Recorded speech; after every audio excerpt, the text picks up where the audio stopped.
Alright, if I could, I would have turned back the hands of time.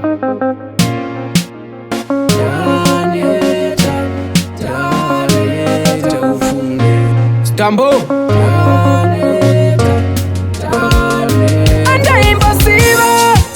akuti pane wondo rudo rwedu ruchamira so auri kundirwadzisa pamoyo pfura ndipinde chimbobira kutsamira to rwakaende piko rudo rwandaisiva inga ndini uye wawaichiva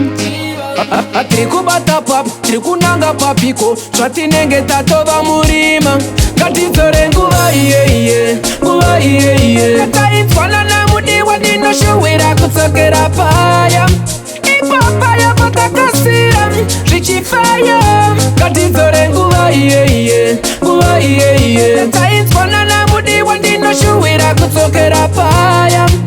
ipapaya patakasira zvichifaya. Alright, Naomi Gwani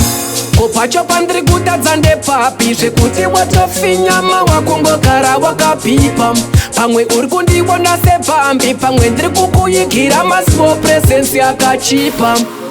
rudo rwako wandicharuoni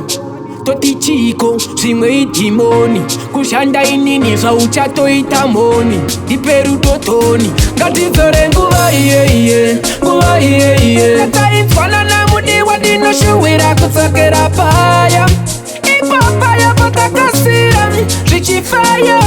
ngatidzore nguva iyeiye nguva iyeiye tainzwana namudiwa ndinoshowera kudzokera paya ipapaya patakasira zvichifaya andaimbosiva akuti pane wondo rudo rwedu ruchamira so auri kundirwadzisa pamoyo pfura ndipinde chimbobira kutsamira to rwakaende piko rudo rwandaisiva inga ndini uye wawaichiva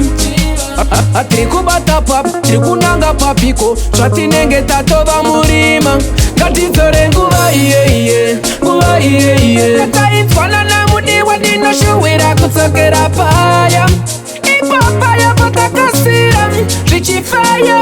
ngatidzore nguva iyeiye nguva iyeiye tainzwana namudiwa ndinoshowera kudzokera paya ipapaya patakasira zvichifaya. Alright, Naomi Gwani